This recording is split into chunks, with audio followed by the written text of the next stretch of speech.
الحمدللہ وکفا والسلام علی عبادہ الذین اصطفى اما بعد فاعوذ باللہ من الشیطان الرجیم بسم اللہ الرحمن الرحیم تبارک الذی بیدہ الملک وہو علی کل شیء قدیر الذی خلق الموت والحیات لیبلوکم ایکم احسن عملا صدق اللہ العظیم۔ اللہم صلی علی سیدنا محمد وعلی آل سیدنا محمد وبارک وسلم۔ رضی اللہ تعالی عنہ محمد ما هو اہلہ۔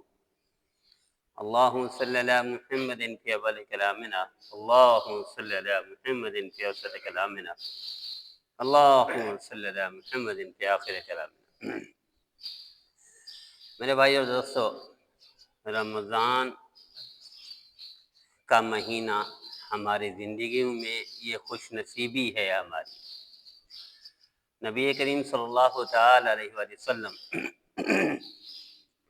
ایک دفعہ ارشاد فرمایا کہ شخص پہلے فوت ہوا اور دوسرا بعد میں فوت ہوا، تو حضور نے خوشخبری اس کے لیے سنائی جو بعد میں فوت ہوا۔ یا رسول اللہ، یہ بعد میں فوت ہونے والا جنت میں بڑے درجے یا جنت میں پہلے، یہ کیسے، یہ ممکن کیسے ہوا، کس وجہ سے ہوا؟ تو حضور صلی اللہ علیہ وسلم نے ارشاد فرمایا کہ دیکھو، نمازیں نہیں پڑھی اس نے، پورے سال کے روزے نہیں رکھے، اضافی روزے، اضافی نمازیں، اضافی نیکیاں، اس وجہ سے جنت کے درجے بھی پا گیا اور جنت میں پہلے بھی چلا گیا۔ وہاں تو مقابلہ ہے نیکیوں کا، اور ہمارا معاشرہ المیہ یہ ہے کہ بدبختی پر اتر آیا ہے، برائیوں کا مقابلہ چل رہا ہے، مال جمع کرنے کا مقابلہ ہے، طاقتور بننے کا مقابلہ ہے، اور ایک دوسرے سے بڑھ کر فخر کرنے کا کوئی بھی ذریعہ اپنانے کا یہ مقابلہ ہے۔ ہمارے ہاں میں یہ مقابلے چل رہے ہیں۔ نبی کریم صلی اللہ علیہ وسلم نے جو معاشرہ تخلیق فرمایا، آپ صلی اللہ علیہ وسلم نے جو تربیت فرمائی معاشرے کی، وہ ان چیزوں سے نکال دیا تھا۔ آج 1400 سال بعد ہمارا معاشرہ اسی میں گر گیا ہے۔ یعنی جس چیز سے نکالا نبی کریم صلی اللہ علیہ وسلم نے، فخر سے نکالا، آج فخر کر رہا ہے ہمارا معاشرہ۔ تکبر سے نکالا، ہمارا معاشرہ تکبر میں پڑ گیا ہے۔ غیبت سے نکالا میرے نبی نے، ہمارا معاشرہ غیبت میں پڑ گیا ہے۔ بہتان الزام تراشی سے نکالا میرے نبی نے، تربیت فرمائی، ختم کر دیا تھا بہتان الزام تراشی۔ تو آج ہمارا معاشرہ دیکھیں، فیس بک ہمارے، واٹس ایپ دیکھ لیں، ہمارے یہاں میڈیا دیکھ لیں، سب بہتان الزام تراشی چل رہی ہے۔ کوئی ایک میڈیا بھی ایسا نہیں ہے جس میں بہتان الزام تراشی غیبت نہ چل رہی ہو۔ یعنی ہماری تربیت بھی غیبت کی ہو رہی ہے، ہمارا میڈیا غیبت پر چل رہا ہے، الزام تراشیوں پر چل رہا ہے، بہتان پر چل رہا ہے، فخر پر چل رہا ہے، اور دکھاوا۔ میرے نبی نے دکھاوے کو ختم کر دیا تھا، ریاکاری نہیں تھی۔ میرے نبی نے جو معاشرہ تخلیق فرمایا، اور ریاکاری دور دور تک کوئی شیبہ نہیں تھا۔ حالانکہ ریاکاری کرنا چاہتے تو ان سے بڑا نیک کون تھا، ان سے بڑا پرہیزگار کون تھا؟ یعنی جس کی گواہی اللہ دے دے کہ یہ جنتی لوگ ہیں، یہ تو بڑی فخر کی علامت ہے۔ ریاکاری کر سکتے تھے، لیکن میرے نبی کی تربیت دیکھیں، ریاکاری کا کوئی شیبہ تک نہیں، دکھاوے کا کوئی شیبہ تک نہیں۔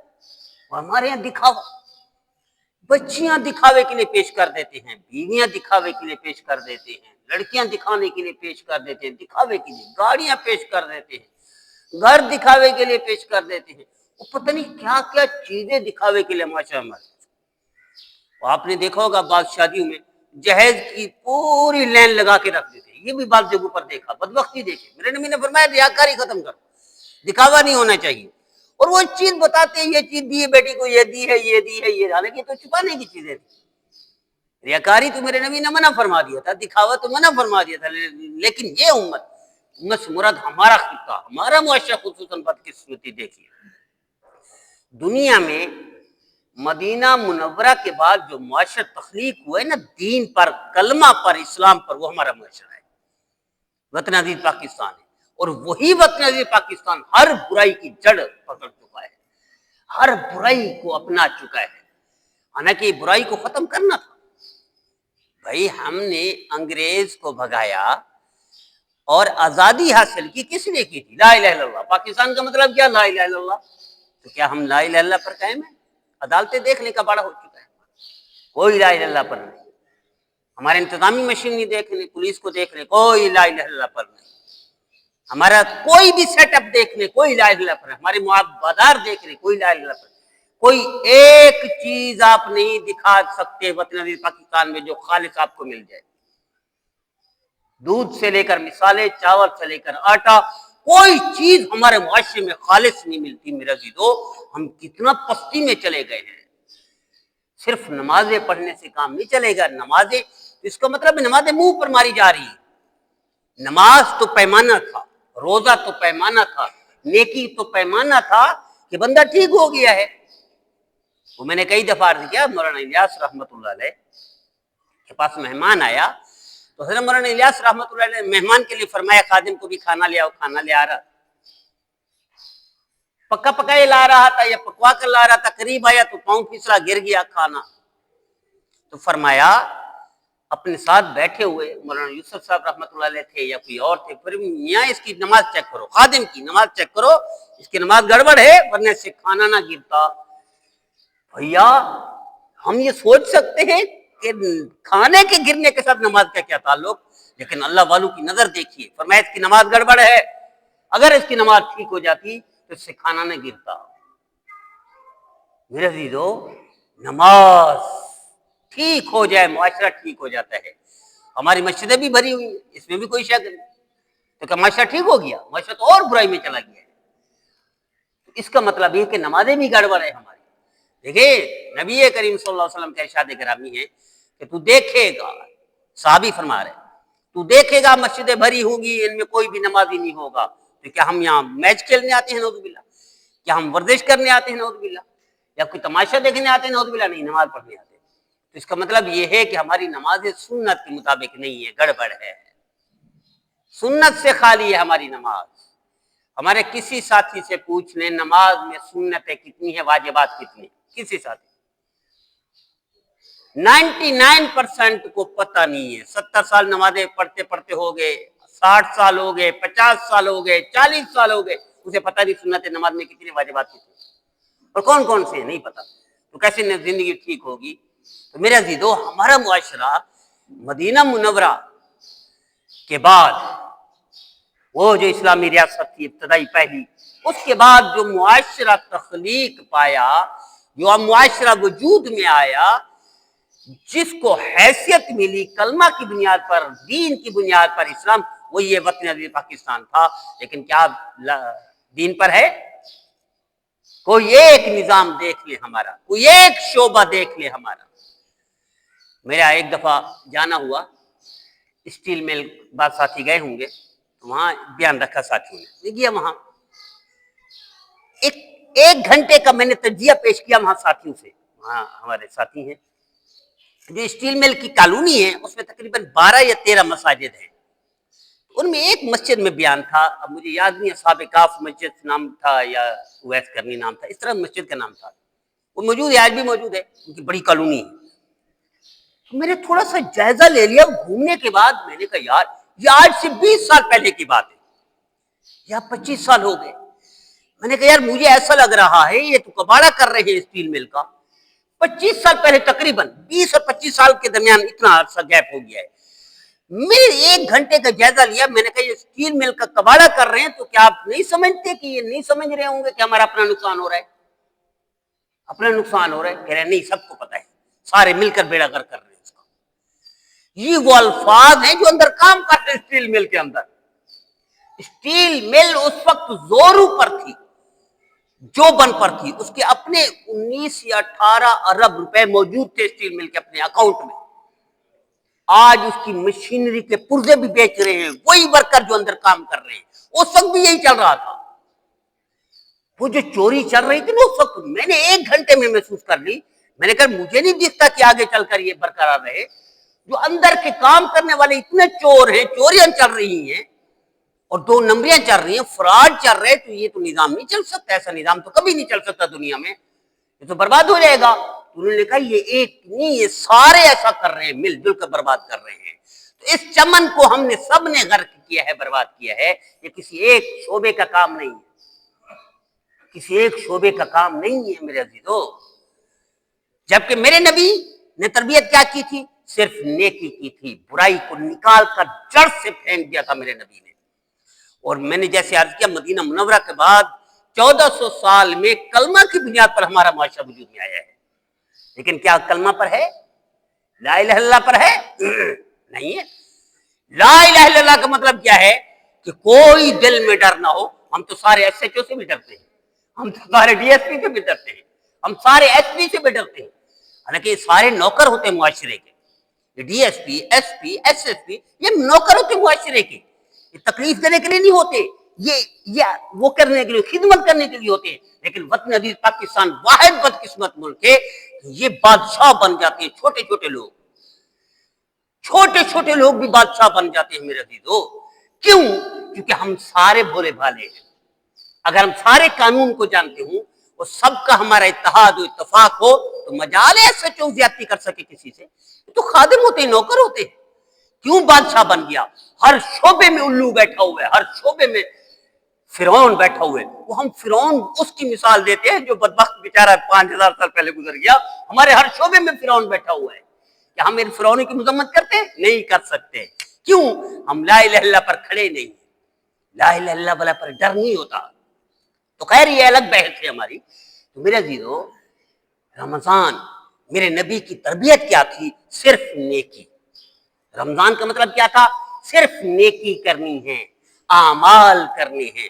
میرے نبی الفاظ تک نہیں بولتے تھے. اور جنہوں نے اس کا مطلب سمجھا تھا نا میرے نبی کی زندگی کا، تو حضرت مولانا شیخ العزیز ذکری رحمۃ اللہ علیہ اپنا واقعہ اپنی آپ بیتی میں خود لکھتے ہیں کہ میرا ایک بچپن کا یار آیا، جس کو بیسٹ فرینڈ کہہ دے، چڈی فرینڈ کہہ دے، چڈی دوست کہہ دے، بچپن کا یار کہہ دے. وہ یار آیا میرے پاس بہت زندگی کے بعد. کہنے لگا میرا روزہ تھا، میں روزانہ تراویح خود سناتا تھا. روزانہ جو پارا میں پڑھتا تھا نا رات تراویح میں، وہ دن کو 30 دفعہ دہراتا تھا. میں صبح بیٹھ کے وہ آ کر میرے ساتھ بیٹھا کہ میرے ساتھ گپ شپ کرے گا. 12 بجے تک میں پارا دہراتا رہا، وہ چپ کر کے بیٹھا رہا. وہ آیت حال احوال، گپ شپ وغیرہ وغیرہ، زندگی کے حوال وغیرہ اس کے لیے آیا تھا. 12 بجے میں اٹھا نماز کی تیاری کرنے کے لیے. میں سیدھا وضو کرنے کے لیے نماز سے آ کر میں نے نفل کی نیت شروع کر دی. نماز شروع ہوئی، نماز کے بعد پھر میں قرآن لے کر بیٹھ گیا. عصر تک ہو گئی، عصر کے بعد پھر میں قرآن لے کر بیٹھ گیا. میں نے ایک لمحہ ایک بات بھی نہیں کی ماں سویس کے کہ اس نے کہا تھا السلام علیکم، میں نے کہا وعلیکم السلام. روزہ ہو گیا، روزہ افطار کر لیا، روزہ افطار کرنے کے بعد پھر میں بیٹھ گیا. عشاء ہوگی. آخر اس نے کہا بھیا یہ رمضان تو ہمارے ہاں بھی آوے، لیکن اس بخار کی طرح نہ آوے جو تمہارے ہاں آ گیا ہے. یہ مولانا زکریا رحمۃ اللہ علیہ نے اپنا واقعہ خود لکھا ہے کہ میرے دوست نے تنگ آ کر کہا کہ صبح سے بیٹھے ہوئے گپ شپ کے لیے، حال احوال کے لیے، کوئی یارانہ نبھانے کے لیے کہ زندگی ہم بھر کچھ سال اکٹھے رہے تھے، حال احوال کی کیسے گزر رہی ہے، کیا کھا رہے ہیں، کیا پی رہے ہیں، کیا زندگی ہے وغیرہ وغیرہ. تو کہنے لگا اتنا موقع بھی میں نے نہ دیا. تو آخر کار اس پھٹ پڑا تو الفاظ کیا کہے؟ بھیا رمضان تو ہمارے ہاں بھی آوے، لیکن اس بخار کی طرح آوے جو تمہارے اوپر چڑھا ہوا ہے. تو چپ کر کے اٹھ کے چلا گیا. میرے نبی، میرے عزیزو، نبی کریم صلی اللہ علیہ وسلم نے یہ تربیت کی تھی. یہ آج سے 100 سال پہلے ہمارے اکابر کا یہ حال ہے. ہم تو اس مزاج کے لوگ تھے، آج کیا ہو گیا ہم. میرے نبی نے تربیت کس کی؟ صرف اعمال کی، صرف نیکی کی، صرف اچھائی کی، صرف بھلائی کی. اور ہمارا معاشرہ متکبر بن گیا ہے، برائی پر اچھل رہا ہے، برائی پر. دنیا میں کہیں اتنا برائی نہیں ہوتی میرے عزیزو جتنا ہمارے وطن عزیز میں پاکستان میں، جو کلمہ بھی نہ، کہیں اتنا ملاوٹ نہیں ہوتی دنیا میں. معاشرے رہ ہی نہیں سکتے اتنا ملاوٹ پر جتنا ملاوٹ میرے وطن عزیز پاکستان میں ہو رہی ہے. ہر چیز میں ملاوٹ، ہر چیز میں ملاوٹ. معاشرہ نہیں رہ سکتا. یہ تو اللہ کے کرم پر قائم ہے، اسی لا الہ الا اللہ کی برکت پر قائم ہے، ورنہ تو زندہ دھنسا دینے کے لیے قابل ہے ہمارا معاشرہ. اتنا ملاوٹ. کوئی چیز آپ کو ملاوٹ سے پاک نہیں مل سکتی، کوئی شعبہ آپ کو ملاوٹ سے پاک نہیں مل سکتا، کوئی ایک شعبہ بھی ہمارا نہیں. حضرت مولانا عبید اللہ سندھی رحمۃ اللہ علیہ تشریف لے گئے. یہ گئے روس. اس وقت بورس یلسن سے پہلا کوئی صدر تھا. اس کو دلائل دیے اسلام کے، شریعت کے، حکم احکام نافذ کرنے کے، شرعی احکام، کس پر؟ معیشت پر۔ تو بڑا متاثر ہوا روس کا صدر، تو اس نے کہا میں بڑا متاثر ہوں، یہ ایسا اگر ہو جائے معیشت جس طرح آپ بتا رہے ہیں اسلام کا یہ حکم ہے، تو معیشت ٹاپ کی ہو جائے گی، معیشت ٹاپ کی ہو جائے گی۔ تو اس نے کہا پھر نافذ کرو۔ تو اس نے کہا تمہارے 56 ممالک ہیں، روس کے صدر نے کہا مولانا عبید اللہ سندھی رحمۃ اللہ علیہ، تمہارے اسلامی ملک، تمہارے مسلمان ملک 56 ہیں، 56 میں سے مجھے کسی ایک ملک میں یہی اسلامی معیشت نافذ کی ہوئی دکھا دے، میں بھی نافذ کرتا ہوں۔ تو مولانا عبید اللہ سندھی رحمۃ اللہ علیہ کے پاس رونے کے علاوہ، آنسو کے علاوہ کچھ نہیں تھا۔ میرا عزیزو، ہمارا یہ المیہ ہے، ہمارا یہ حال ہے کہ ہم نام لیتے ہیں نبی کریم صلی اللہ علیہ وسلم کا، اور کردار ہمارا کرتوت کیا ہے ہمارے کافروں والے ہیں۔ اور کافر ان کے کرتوت وہی ہو گئے ہیں جو معاشرہ اسلامی معاشرے کے کرتوت ہوتے ہیں ان کے ہو گئے ہیں۔ چند برائیں ہیں ان کی، سارا اسلامی معاشرہ نہیں ہے کافروں کا، لیکن ان کی عادات اسلامی ہو گئی، سنت کے مطابق زندگی گزارتے ہیں چند برائیوں کے علاوہ۔ اگر وہ ان میں سے کوئی کلمہ پڑھتا ہے تو سیدھا ولی اللہ ہے، ہم میں سے کوئی ان کا مقابلہ نہیں کر سکتا نیکی میں، اچھائی میں۔ تو میرے عزیزو، میرے نبی نے تربیت کیا کی تھی؟ تبارک الذی بیدہ الملک وہو علی کل شیء قدیر الذی خلق الموت والحیات لیبلوکم ایکم احسن عملا۔ میرے نبی نے یہی تربیت کی تھی جو اللہ کہہ رہا ہے کہ میں نے تمہیں جو پیدا کیا ہے صرف نیکی کے لیے، تاکہ تمہیں جانچوں، تم مرنے کے بعد تمہیں جانچوں کہ تم نے کیا ہے۔ میں نے کس لیے بھیجا تھا، پیدا کیا تھا؟ میں نے صرف نیکی پر، اچھائی پر، بھلائی پر، خیر خواہی پر، اس پر پیدا کیا تھا، یہی دیکھنا چاہتا تھا۔ اور میرے نبی نے یہی مزاج بنا دیا تھا صحابہ کرام کا، برائی کا تصور تک نہیں تھا۔ دیکھو 1.25 لاکھ سے زیادہ صحابہ کرام میں ایک واقعہ زنا کا ہوا ہے، 1.25 لاکھ سے زیادہ صحابہ کرام میں ایک دفعہ غیبت کا واقعہ ہوا ہے، 1.25 لاکھ سے زیادہ صحابہ کرام میں ایک دفعہ چوری کا واقعہ ہوا ہے، 1.25 لاکھ سے وہ میرے عزیزو، یہ چوری کی ہوئی ہے؟ میرے نبی کے تو آپ ایکسٹرا نکال لیتے تھے، میرے نبی کے جس پر آنکھیں پڑ جاتی نا، یعنی نظر پڑ جاتی، وہ اندر باہر سے پاک ہو جاتا تھا۔ پھر زنا کیوں ہوا ہے؟ ایک پھر چوری کیوں ہوئی ہے؟ ایک پھر غیبت ایک سے کیوں ہوئی ہے؟ پھر تکبر ایک صحابی سے کیوں ہوا ہے؟ ایک صحابی سے گالی کیوں نکلی ہے؟ دین کو مکمل کرنے کے لیے اللہ نے جو احکام نافذ کرنے تھے، جو نبی کریم صلی اللہ علیہ وسلم کے شان شان تھے، تو اس میں نبی کریم صلی اللہ علیہ وسلم استعمال ہوئے ہیں۔ جو نبی کریم صلی اللہ علیہ وسلم کے شان شان نہیں تھے احکام، جیسے چوری کا حکم اللہ نے بتانا تھا تو نبی سے چوری نہیں کروا سکتے، نہ نبی کی شان ہے، صحابی سے کروا لی۔ زنا کا حکم بتانا تھا، نافذ کروانی تھی سزا، تو صحابی کو استعمال فرمایا۔ اللہ نے دین کو مکمل کرنے کے لیے یہ ایک ایک واقعہ ہوا ہے، ورنہ میری نبی کی نظر کی برکت ایسی تھی جس پر آپ نظر ڈال لیتے تھے معصیہ، اس کے جو بدبخت ہوتا تھا پرلے درجے کا، لعین ہوتا تھا پرلے درجے کا، وہ محروم رہا۔ جو بدبخت ہوتا تھا وہی محروم ہوتا تھا، ورنہ میرے نبی کی جس پر نظر پڑ جاتی تھی وہ اندر باہر سے پاک ہو جاتا تھا، کوئی گناہ کا تصور تک نہیں تھا۔ میرے نبی نے یہ معاشرہ تشکیل دیا، اور ہم اس کے بعد 1400 سال کے بعد کوئی ملک کلمہ کی بنیاد پر نہیں بنا سوائے ہمارا وطن پاکستان، لیکن ہمیں کلمہ کا پتہ ہی نہیں۔ ہم سارے بھولے بھالے لوگ ہیں، نہ لا الہ الا اللہ کو پتہ ہے، نہ محمد رسول اللہ کا پتہ ہے۔ حالانکہ حضرت موسیٰ علیہ السلام، یا اللہ اگر یہ کلمہ رکھیں اور دوسرے پلڑے میں پوری کائنات رکھیں، اللہ نے کہا یہ کلمہ بھاری ہے، حالانکہ محمد رسول اللہ نہیں ہے اس میں۔ حضرت موسیٰ علیہ السلام کی اس روایت میں، اس حدیث میں، اس فرمان میں محمد رسول اللہ نہیں ہے، محمد رسول اللہ تو پوری کائنات پر بھاری ہے۔ اللہ کہہ رہے ہیں میرے حبیب اگر آپ کو پیدا نہ کرتا تو مجھے پوری کائنات پیدا کرنے کی ضرورت نہیں تھی۔ کائنات پیدا آپ کی وجہ سے کی ہے کہ آپ کو، میرے استاد محترم شیخ الاسلام حضرت اقدس محمد عثمانی صاحب نے ایک دفعہ فرمایا ہماری کلاس میں، نہیں مولانا مسیح اللہ خان صاحب میرے استاد محترم کے استاد تھے، انہوں نے فرمایا میاں یہ جو مدارس میں رش لگ جاتا ہے، 4000 5000 مدرسے میں طالب علم آ گئے، 1000 طالب علم آ گیا، یہ کیا سارے کام کے بنتے ہیں؟ نہیں، کام کے نہیں بنتے، ان میں سے 1 یا 2 یا 3 کام کے ہوتے ہیں، اور باقی کیوں؟ میں اللہ یہ مجمع جمع کر لیتا ہے ان کی رونق کے لیے کہ یہ مایوس نہ ہو جائے. اکیلے میں بندہ ڈرتا بھی ہے, اکیلے میں مایوس بھی ہو جاتا ہے, اکیلے میں منفرد خیال آتے ہیں غلط قسم کے. مجمع لگ جاتا ہے تو بندہ مصروف ہو جاتا ہے, ادھر اچھل کود, ادھر کھیلنا, ادھر والی بال, ادھر فٹ بال, ادھر کرکٹ, کچھ بھی کوئی شغل لگتا ہے تو بندہ مصروف رہتے, دھیان نہیں جاتا غلط کی طرف. تو فرمایا یہ جو مدرسوں میں جمع کر دیتے ہیں اللہ ہزاروں, ان میں سے 2-3 سے اللہ کام لیتے ہیں, باقی سارے ان کی رونق کے لیے جمع کر دیتے ہیں. تو پوری کائنات, پوری